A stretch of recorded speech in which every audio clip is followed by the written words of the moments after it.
ഞാൻ ഉണ്ണിയേട്ടനുമായിട്ടിരുന്നോളാം. അവനെന്തിയെ? മോനെ, അവരൊക്കെ വരുമ്പോ വരട്ടെ. ഇവക്ക് കൈയുണ്ടല്ലോ വിളമ്പി കൊടുക്കാനായിട്ട്. ഞാൻ പിന്നെ ഇരുന്നോളാം കണ്ണേട്ടാ. ഇനി അടുക്കളയിൽ ഇവളോട് കയറരുതെന്ന് ഞാൻ പറഞ്ഞിട്ടുണ്ട്. വീട്ടിലെ മറ്റു പണികളൊക്കെ ചെയ്യുന്നതില് തെറ്റില്ല. പക്ഷേ ഇവള് പാചകം ചെയ്താലേ അതിനകത്ത് കലർത്താൻ എന്തെങ്കിലുമൊക്കെ ഇവളുടെ മുത്തശ്ശി ഇവളുടെ കയ്യിൽ കൊടുത്തു വിട്ടിട്ടുണ്ടാവും. എന്നാ പിന്നെ നോക്കി നിൽക്കാതെ നീ നിന്റെ പാട് നോക്കി പോടി.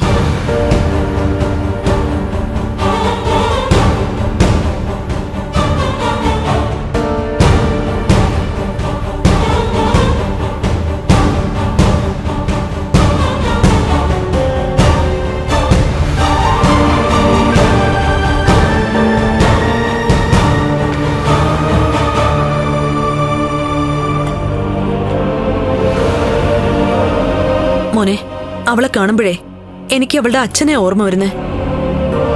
വാമദേവൻ കൊടുത്ത കൊട്ടേഷൻ ആണെങ്കിലും ലോറി കൊണ്ട് തട്ടിക്കുമ്പോഴേ 2 മനുഷ്യജീവനാണ് ബൈക്കിലിരിക്കുന്നതെന്ന് അവളുടെ അച്ഛനൊന്ന് ചിന്തിക്കണ്ടായിരുന്നോ?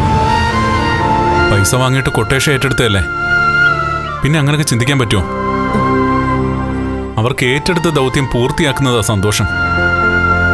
ഇപ്പൊ വാമദേവനും പ്രതാപനും ഒക്കെ ചിന്തിക്കുന്നുണ്ടാവും, അന്ന് അച്ഛനങ്ങ് പോയപ്പോ കൂടെ ഞാനും പോവേണ്ടതായിരുന്നു എന്ന്. അങ്ങനെയെങ്കിൽ ഇപ്പൊ ഈ തലവേദനയൊന്നും ഉണ്ടാവില്ലായിരുന്നല്ലോ. പ്രതാപന്റെ മകൾ ഉണ്ണിയുടെ ഭാര്യയായിട്ട് വരുവാണെങ്കിൽ രാജകീയമായിട്ട് ഇവിടെ ജീവിക്കായിരുന്നു. അങ്ങനെയൊന്നും സംഭവിക്കില്ല മോനെ. തെറ്റ് ചെയ്തിട്ടുണ്ടെങ്കിലേ ശിക്ഷിക്കപ്പെടുമെന്ന് ഈ സംഭവത്തോടെ എനിക്ക് മനസ്സിലായി. മോൻ കഴിക്കേ.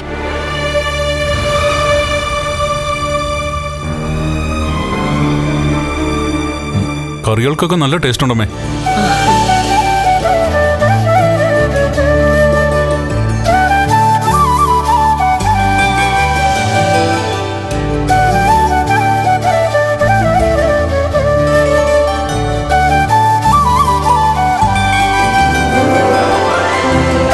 അമ്മേ, വാ. അമ്മേ.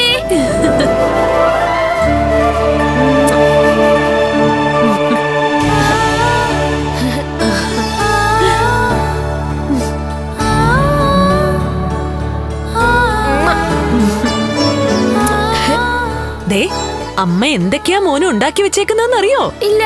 ആ, വാ.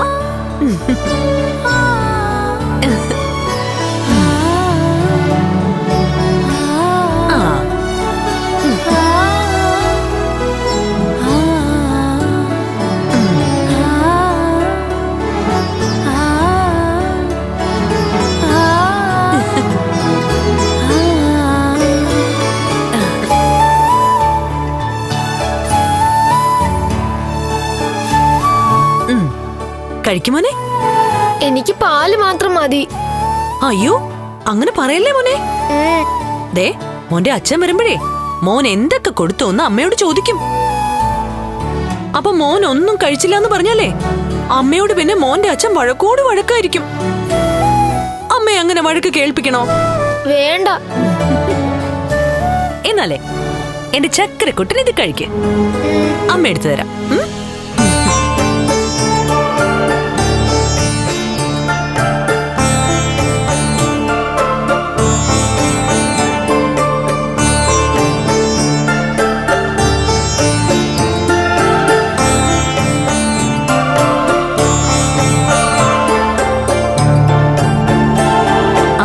നന്നായിട്ട് ആഹാരമൊക്കെ കഴിച്ചേ നമുക്ക് നല്ല മിടുക്കം വലിയ ചെറുക്കനാവണ്ടേ?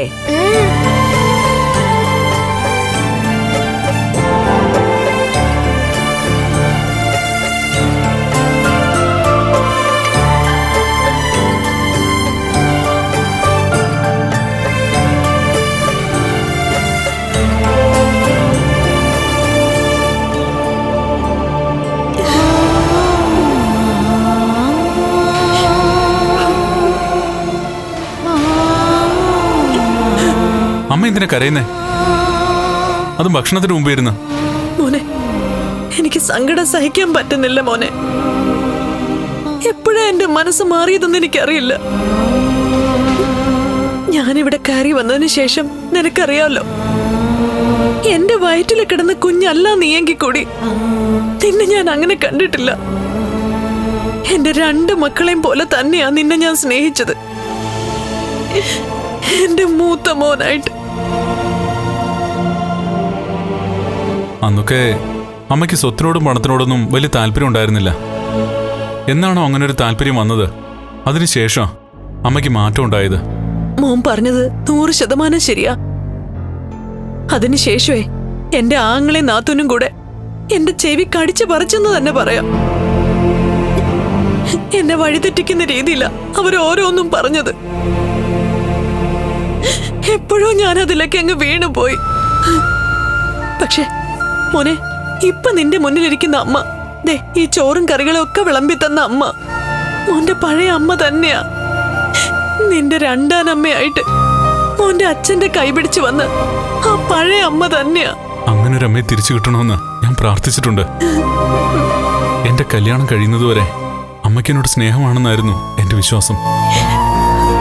എന്നാ മഹിയും ഞാനും തമ്മിലുള്ള ജീവിതം തുടങ്ങിയ ശേഷം ആ ധാരണ തെറ്റിപ്പോയെന്ന് എനിക്ക് തോന്നി. മോനെ, അതിന് മുൻപേ തെറ്റിപ്പോയി. ഇപ്പൊ ജയിലിൽ കിടക്കുന്നവന്റെ വാക്ക് കേട്ട് ഞാൻ അത്രത്തോളം മാറിപ്പോയി. വിശ്വേട്ടൻ മരിച്ച ശേഷം വിശ്വേട്ടന്റെ ഓർമ്മകളിൽ കഴിഞ്ഞെങ്കിലും പിന്നെ പണത്തെയും സ്വർണത്തെയും സ്വത്തിനെയും ഒക്കെ ഞാനും സ്നേഹിക്കാൻ തുടങ്ങി. പക്ഷെ ഇനി അങ്ങോട്ടേക്കൊരു തിരിച്ചുപോക്കില്ല മോനെ. ജീവിതം എന്നെ അത്രത്തോളം പഠിപ്പിച്ചു കഴിഞ്ഞു. എന്റെ അമ്മ മരിച്ച ശേഷം എന്റെ അച്ഛനെ കൊണ്ട് 2ാമതൊരു കല്യാണം അമ്മയുടെ ആങ്ങളെ കഴിപ്പിച്ചത് അച്ഛന്റെ കണക്കില്ലാത്ത സ്വത്ത് കണ്ടിട്ട് തന്നെയാ. അതിലുപരി അച്ഛന്റെ കമ്പനിയിൽ പിടിമുറുക്കാൻ അയാൾക്കത് ആവശ്യമായിരുന്നു. അവസാനം എല്ലാം നഷ്ടപ്പെടുമെന്ന് കണ്ടപ്പോ അയാൾ അയാളുടെ സ്വഭാവം പുറത്തെടുത്തു. അയാൾ എന്റെ അച്ഛനെ നീചമായി കൊന്നു. അതിനവന് മാപ്പ് കിട്ടില്ല. ഇപ്പൊ ഒരുത്തൻ കിടപ്പുണ്ടല്ലോ, കട്ടിലിന്ന് എഴുന്നേക്കാൻ പോലും കഴിയാതെ. അതൊക്കെ വാമദേവൻ ചെയ്ത പാപത്തിന്റെ ഫലമാ.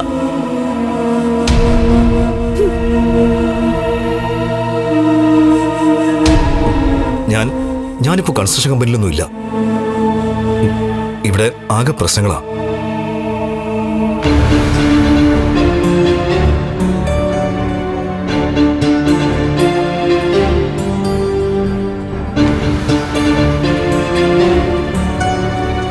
ആ ശരി, ഞാൻ വിളിക്കാം. ഉണ്ണിയേട്ടാ, അമ്മയുടെ ഇപ്പോഴത്തെ മാറ്റത്തിന് എന്തെങ്കിലും ആത്മാർത്ഥതയുണ്ടോ? അച്ഛന്റെ മരണം അമ്മയെ അത്രത്തോളം തളർത്തി കളഞ്ഞു. നിന്നോട് ഞാൻ പറഞ്ഞല്ലോ, അച്ഛൻ ജീവിച്ചിരിക്കുന്ന സമയത്ത് അച്ഛനോടും കണ്ണേട്ടനോടൊക്കെ അമ്മയ്ക്ക് വലിയ സ്നേഹമായിരുന്നു. അതിനുശേഷം എൻ്റെ അമ്മാവൻ്റെ ഉപദേശം കേട്ട് അമ്മയ്ക്ക് മാറ്റം ഉണ്ടായത്. പിന്നെ ഞാനും മേഘേട്ടനൊക്കെ മുതിർന്ന ശേഷം ഞങ്ങളും അമ്മയുടെ മനസ്സിനെ ഇളക്കം തട്ടിക്കുമായിരുന്നു. പക്ഷേ ഇപ്പോൾ വീണ്ടും അച്ഛനെ കൊല്ലാൻ കാരണക്കാരൻ അമ്മാവനാണെന്ന് അറിഞ്ഞോടെ പഴയ അമ്മയായോന്നറിയില്ല. റിമാൻഡിന്റെ കാലാവധി കഴിഞ്ഞ് അച്ഛൻ ഇറങ്ങിയാലും കേസ് നടക്കും. കോടതിയില് 10-20 വർഷം മുൻപ് നടന്ന സംഭവം ആയതുകൊണ്ട് മരിച്ച ആളുടെ കുടുംബത്തിനും അതുപോലെ തന്നെ അപകടത്തിൽപ്പെട്ട നിങ്ങളുടെ ചേട്ടനും ഒക്കെ ഒരുപാട് നഷ്ടപരിഹാര തുക തരേണ്ടി വരും, മുതലും പലിശയും ഉൾപ്പെടെ. അത് തരണം. അതെങ്ങനെ തരാനാ ഉണ്ണിയേട്ടാ?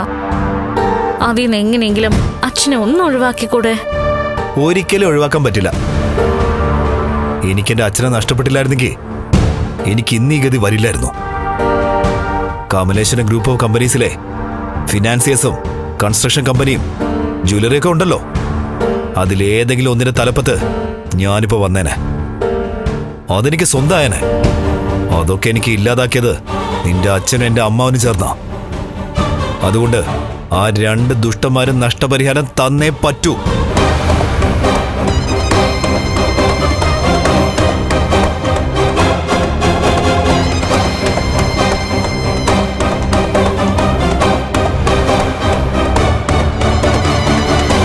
മറ്റാർക്കും അത് വേണ്ടെങ്കിലും ഉണ്ണിയേട്ടൻ വേണമെന്ന് പറയോ? ഉറപ്പായിട്ട് പറയും. എനിക്ക് കിട്ടേണ്ടത് എനിക്ക് കിട്ടണം. എന്റെ ഉണ്ണിയേട്ടാ, അല്ലെങ്കിലും എന്റെ അച്ഛന്റെ സ്വത്തുക്കളെല്ലാം നമുക്ക് അവകാശപ്പെട്ടത് തന്നെയല്ലേ? നമുക്കെന്ന് പറയുമ്പോ അത് നിനക്കാ. എനിക്ക് കിട്ടാനുള്ളത് എനിക്ക് കിട്ടണം. എന്താ ഉണ്ണിയേട്ടാ ഇങ്ങനെയൊക്കെ പറയുന്നത്? ഞാനും നീയും തമ്മിലുള്ള ബന്ധത്തിന് ഉറപ്പൊന്നുമില്ല. നാളെ നീ എന്നെ കളഞ്ഞിട്ട് പോയാൽ നിന്റെ സ്വത്തുക്കൾ എങ്ങനെ എനിക്ക് സ്വന്തമാവും? ഇപ്പോ എന്റെ വയറ്റിലൊരു കുഞ്ഞുണ്ടല്ലോ ഉണ്ണിയേട്ടാ. അങ്ങനെ വന്നാലും നമ്മുടെ കുഞ്ഞല്ലേ അതെല്ലാം അനുഭവിക്കാൻ പോകുന്നത്. നീയും ഞാനും തമ്മിലുള്ള ബന്ധം പിരിഞ്ഞാലേ നമ്മളെന്നുള്ള പറച്ചില് പിന്നെ വേണ്ട. പിന്നെ നിന്റെ മാത്രം ആ കുഞ്ഞ്. അപ്പോഴും ഞാൻ അന്യനാ. അവിടെ നിനക്ക് അന്യനായ എന്റെ അച്ഛനാ പോയിരിക്കുന്നത്. അതെന്നെ സംബന്ധിച്ചിടത്തോളം ഒരു ചെറിയ കാര്യമല്ല. നിങ്ങളൊരു മനുഷ്യനാണോ ഉണ്ണിയേട്ടാ? ആ, ഞാൻ കണ്ണാടി നോക്കിയപ്പോഴേ മനുഷ്യനായിട്ടാ എനിക്ക് തോന്നിയേ. ഇനി അങ്ങനെ അല്ലാന്ന് നിനക്ക് തോന്നുന്നെങ്കിൽ നീ ഒരു മൃഗത്തെ കല്യാണം കഴിച്ച് നമുക്ക് കരുതിക്കോ. ഞാനത് തിരുത്താനൊന്നും വരുന്നില്ല.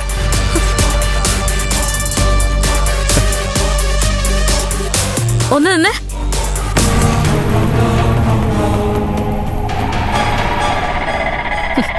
സത്യം പറയാലോ, നിങ്ങളുടെ ഏട്ടൻ നിങ്ങളെക്കാളും ഒരുപാട് ഭേദാ. പൊന്നു പോലെയാ ലക്ഷ്മിയും കുഞ്ഞിനെ അയാൾ നോക്കുന്നത്. അയാൾക്ക് പൊന്നുപോലെ നോക്കാം, പൊന്നുകൊണ്ട് മൂടാം. കാരണം ഒരു ജ്വല്ലറിയും 10-15 തലമുറയ്ക്ക് കഴിയാനുള്ള സ്വത്തുമൊക്കെ സ്വന്തമായിട്ടുള്ള ആളാ. എന്നാലേ ഞാനങ്ങനെയല്ല, അയാളുടെ കൃപയിൽ കഴിയുന്ന ഒരാളാ. അങ്ങനെയുള്ളപ്പോ എന്റെ അച്ഛന്റെ കൊലയാളിയുടെ മകൾക്ക് ആ ബോധം വേണം. അങ്ങനെ വേണം എനിക്കൊപ്പം ജീവിക്കാൻ. നിങ്ങൾ ഒരു കാലത്തും നന്നാവില്ല. താലി കെട്ടിയ പെണ്ണിന്റെ സങ്കടം പോലും തിരിച്ചറിയാൻ കഴിയാത്ത നിങ്ങൾ എന്തിനാ ജീവിക്കുന്നതെന്ന് എനിക്കറിയില്ല. നിന്റെ സംശയങ്ങളും ചോദ്യങ്ങളും ഓരോന്നോരോന്നായി നീ ഒരു പേപ്പറിൽ എഴുതിത്താ. അതിനുള്ള ഉത്തരവും ഞാൻ തിരിച്ചെഴുതി തന്നോളാം. വെറുതെ സംസാരിച്ച മുഷിയണ്ട. വയറ്റിലൊരു കുഞ്ഞുള്ളപ്പോ തൊല്ലിരന്ന് വാങ്ങുന്നത് അത്ര നല്ല കാര്യമൊന്നുമല്ല.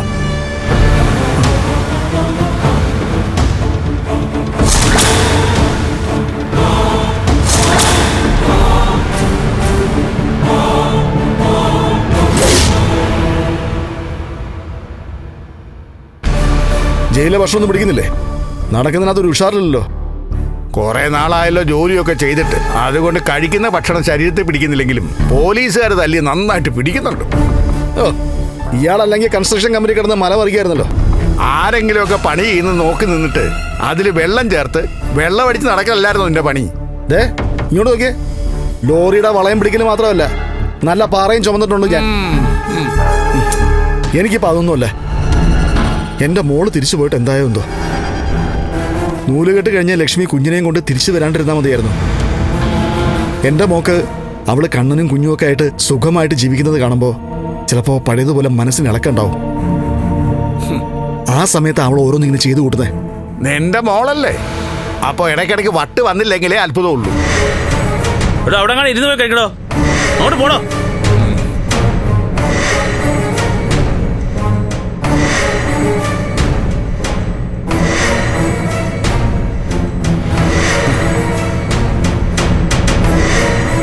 എടാ, അവക്കിപ്പോഴും മഹാലക്ഷ്മിയെ ജയിക്കാൻ ഒരു കാരണം മുന്നിലുണ്ട്. ഉണ്ണി പിശുക്കനാണെങ്കിലും അവനും മറ്റുള്ളവരെ പോലെ നടക്കാമല്ലോ. എന്നാ കണ്ണൻ ഇപ്പോഴും വീൽ ചെയറില. ആ പോരായ്മ ചെറുതൊന്നുമല്ലല്ലോ. അപ്പൊ നീ ഇതുവരെ ആ സത്യമൊന്നും അറിഞ്ഞില്ലല്ലേ? എടോ, കണ്ണൻ നടന്നു തുടങ്ങിയിട്ട് നാള് കുറേ ആയി.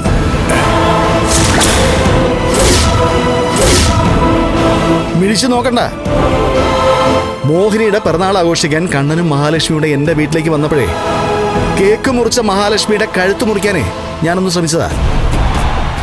ആ സമയത്ത് അവൻ വീൽ ചെയറിന്റെ ചാടി എഴുന്നേറ്റ് വന്ന് എന്നെ തല്ലി നശിപ്പിച്ചേ. അപ്പൊ ഞാൻ അറിഞ്ഞതാ അവൻ നടന്നു തുടങ്ങിയെന്ന്. എടാ പ്രതാപ, ഇതൊക്കെ സത്യമാണോ? സത്യമാണോ അല്ലയോ എന്നറിയാൻ നീ ജയിലിൽ നിന്ന് പുറത്തേക്ക് പോകുമ്പോഴേ കണ്ണന്റെയും മഹാലക്ഷ്മിന്റെ നേരെ ഞാൻ ചെന്നതുപോലെ ഒരു കടാരയോട്ട് അങ്ങ് ചെല്ല്. അപ്പൊ അവൻ എഴുന്നേറ്റ് വരുന്നത് നേരിട്ട് കാണാം. എന്റെ മോളോട് ഞാനും അമ്മയും ഈ സത്യം ഇതുവരെയും പറഞ്ഞിട്ടില്ല. പറഞ്ഞാൽ അവൾ വീണ്ടും അങ്ങ് തകരും. എന്തായാലും എപ്പോഴാണെങ്കിലും ഇതൊക്കെ കാരണമുള്ള അറിഞ്ഞേ പറ്റൂ. എങ്കിലും അതറിയാത്തിടത്തോളം കാലം അത്രയും സമാധാനം. തോമസ് വൈദ്യന്റെ മരുന്നിന് അത്രയ്ക്ക് ശക്തി ഉണ്ടടാ. ഇപ്പൊ തന്നെ മേഘനും ചെറിയ രീതിയിൽ തലയൊക്കെ അനക്കി തുടങ്ങി. ഈ തോമസ് വൈദ്യനൊക്കെ കണ്ണനെയും മഹാലക്ഷ്മിയെ രക്ഷിക്കാൻ വേണ്ടി അവതരിച്ചതുപോലുണ്ട്. ഇതിനു മുമ്പൊന്നും ഇങ്ങനെ ഒരാളെ പറ്റി ഞാൻ കേട്ടിട്ട് പോലുമില്ല. അയാള് പ്രശസ്തനാ. ഇവിടെ മാത്രമല്ല, നമ്മുടെ സ്റ്റേറ്റിനും രാജ്യത്തിനും ഒക്കെ പുറത്ത് അറിയപ്പെടുന്ന ഒരാളായി ഈ തോമസ് വൈദ്യര്. ഇനിയിപ്പോ കർക്കിടകത്തിൽ അയാളുടെ വീടുണ്ടല്ലോ, വിദേശികളങ്ങ് കീഴടക്കും. ആ സമയത്ത് മൊത്തം സായിപ്പന്മാരാ അവിടെ. ചികിത്സയ്ക്ക് ചെന്ന അയാൾ രോഗികളോട് ശത്രുതയൊന്നും കാണിക്കാറില്ലെന്നാ എനിക്ക് തോന്നുന്നത്. ഇവിടെ നിന്ന് ഇറങ്ങിക്കഴിഞ്ഞാൽ അവിടെ പോയൊന്ന് കിടക്കാം. ഇനി അങ്ങോട്ട് കർക്കിടകമല്ലേ, കർക്കിടക കഞ്ഞിയും കുടിച്ചോണ്ട് എണ്ണയും കുഴമ്പൊക്കെ ഇട്ട് ഒന്ന് തിരുമണം. അപ്പോ മേഘനാഥം വീണപ്പോഴും എന്തൊക്കെയോ സംഭവിച്ചിട്ടുണ്ടല്ലോടാ. അന്ന് എന്റെ മോൻ ചിലപ്പോ കണ്ടു കാണും അവൻ നടക്കുന്നത്. ആ, മേഘൻ കണ്ണനെയും കൊണ്ടുപോയത് കൊല്ലാനാണെന്നുള്ള കാര്യം ഉറപ്പാ. അപ്പൊ പിന്നെ കൊല്ലാൻ നോക്കിയപ്പോ അവൻ ചാടി എഴുന്നേറ്റ് വേണം. എന്നിട്ട് തന്റെ മോന്റെ കാല് തല്ലി പിടിച്ചു വേണം. അവന്റെ തലക്കാടാ പരിക്ക്. ഓ, പറഞ്ഞ പോലെ അത് ശരിയാണല്ലോ. അപ്പൊ വല്ല പാറക്കല്ലോ മറ്റോ എടുത്ത് അവന്റെ തലയിൽ ഇട്ടണം. അവനൊന്ന് എഴുന്നേറ്റിരുന്നെങ്കിൽ എന്തെങ്കിലുമൊക്കെ ചെയ്യാമായിരുന്നു. എന്തോന്ന് ചെയ്യാനാ? നടക്കുന്ന കണ്ണനും നാലുകാലുള്ള മാർക്കോയൊക്കെ നിൽക്കുമ്പോഴേ നിന്റെ മോനെ എഴുന്നേറ്റിട്ട് എന്തെങ്കിലും ചെയ്താ അവനെ പിന്നെ മണ്ണ് മാന്തി കുഴിക്കകത്തോട്ട് അങ്ങ് വെച്ചാൽ മതി. എടോ, ശത്രുക്കൾ ശക്തരായി കഴിഞ്ഞു. ഇനി നമുക്ക് വലിയ റോളൊന്നുമില്ല. ഈ കേസ് ഇത് നഷ്ടപരിഹാരം കൊടുക്കാതെ എങ്ങനെ രക്ഷപ്പെടാൻ പറ്റും നോക്കാം. അതാണ് ഇനി നമുക്ക് ചെയ്യാൻ പറ്റുന്ന ഏക നല്ല കാര്യം.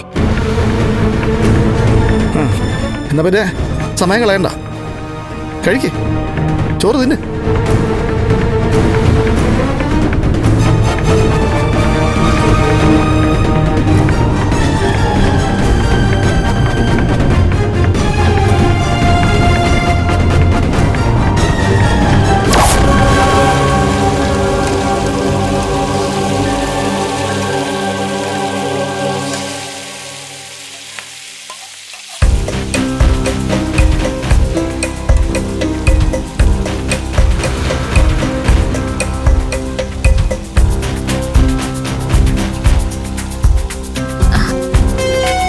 അപ്പോ അമ്മയ്ക്ക് എന്നോട് സ്നേഹമൊക്കെ ഉണ്ടല്ലേ?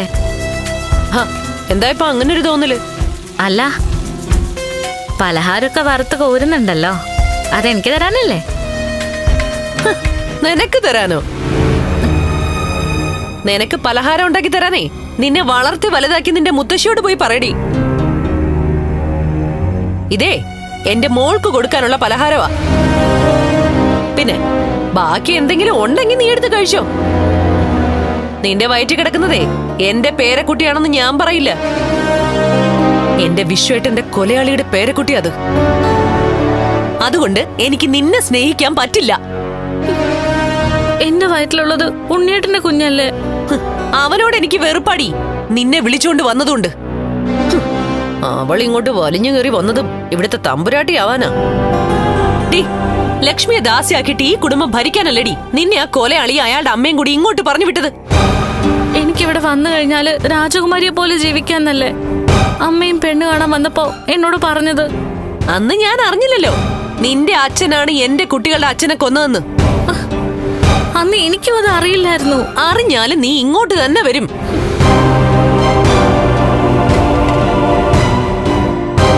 നിനക്കറിയോ, വിശ്വേട്ടനുള്ള സമയത്തെ ഈ വീട്ടിലെന്നും ആഘോഷമായിരുന്നടി, ആഘോഷം. അതിനുശേഷം ഞാൻ എന്റെ കണ്ണനോട് ചെയ്തതൊക്കെ ഓർക്കുമ്പോ ഇപ്പൊ എനിക്ക് നെഞ്ചത്തടിച്ച് കരയാൻ തോന്നുവാ. ഒരുത്തൻ ജയിലിൽ കിടക്കുന്നുണ്ടല്ലോ, വാമദേവൻ, എന്റെ ആങ്ങള. അയാളാ എന്നെ കൊണ്ട് കണ്ണന്റെ മരുന്ന് മാറ്റിച്ചത്. അല്ലെങ്കിൽ കണ്ണൻ എന്നെ എഴുന്നേറ്റ് നടന്നേനെ. അരയ്ക്ക് താഴോട്ട് തളർന്നവൻ എന്നും അങ്ങനെ തന്നെ കിടക്കണം. അവൻ ഒരിക്കലും ദുർഗേ നിന്റെ മക്കൾക്കൊരു ഭീഷണിയാവരുത് എന്നൊക്കെ പറഞ്ഞ് എന്റെ മനസ്സിനെ ഇളക്കി മറിച്ചത് വാമദേവനെന്ന് പറയുന്ന എന്റെ ചേട്ടനാ. എന്നാ എന്റെ വിശ്വേട്ടനെ കൊല്ലാൻ കൊട്ടേഷൻ കൊടുത്തിട്ടാ അയാൾ ഇങ്ങനെയൊക്കെ പറയുന്നെന്ന് എനിക്ക് അറിയത്തില്ലായിരുന്നടി. കണ്ണനെ നല്ലവനാ, അതുകൊണ്ടാ അവന് ലക്ഷ്മിയെ പോലൊരു മഹാലക്ഷ്മിയെ ഭാര്യയായിട്ട് കിട്ടിയത്. എന്റെ ഉണ്ണിക്ക് അവന്റെ അമ്മാവന്റെ സ്വഭാവമാ കിട്ടിയത്, ആ മേഘന്റെയും. അതുകൊണ്ടാ നിന്നെ പോലൊരു ദുഷ്ടയായൊരു പെണ്ണിനെ അവന് ഭാര്യയായിട്ട് കിട്ടിയത്. അമ്മ ഇങ്ങനെ മാറുന്ന് ഞാൻ ഒരിക്കലും കരുതിയില്ല.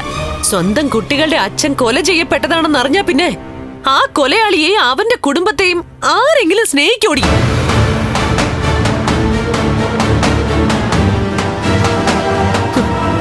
എടീ, ആ കുടുംബത്തിലുള്ളതാണ് ലക്ഷ്മി അവളുടെ അമ്മയെങ്കിലും അവരൊക്കെ അന്യരെ പോലെയാ നിന്റെ വീട്ടിൽ കഴിഞ്ഞിട്ടുള്ളത്. നിന്റെ അച്ഛനും മുത്തശ്ശിക്കും ഒക്കെ അവരോട് വെറുപ്പായിരുന്നു. അതുകൊണ്ട് ഞാൻ അവരെ നിന്റെ കുടുംബക്കാരായിട്ട് കൂട്ടിയിട്ടില്ല.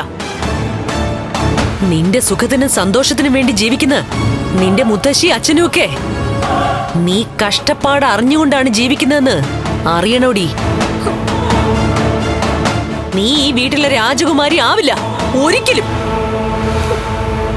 ഉണ്ണി എന്റെ സ്വന്തം മോനാണെങ്കിലും നിന്നെയും കൊണ്ടവൻ വേറെ വീടെടുത്ത് താമസിച്ചാലും ശരി, ഞാൻ നിന്റെ ഒന്നും പിന്നാലെ വരില്ലടി.